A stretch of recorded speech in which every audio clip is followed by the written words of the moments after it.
The reason gold is so important, gold and silver, is because gold and silver is God's money. It's money made by God. And then in 1971, the U.S. government, under President Nixon, took God's money and turned it into man-made money. Never in the history of the world, this is the thing, never in the history of the world has this ever happened. In 1971, the U.S. and Nixon convinced the entire world to replace gold and silver with paper money. This stuff.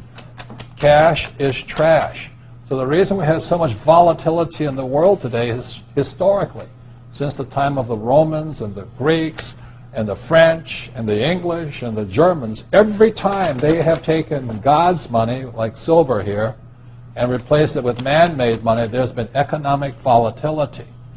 Now the problem is, so the dollar is going to keep dropping. So one of the reasons I can predict what's going to happen is I can predict the dollar will keep dropping simply because the U.S. government and now the euro, the European central banks, are printing so much of this trash. So you'll see gold going up in price, oil going up in price, real estate going up in price, because this is trash. So that's what happened in 1971, has happened throughout history.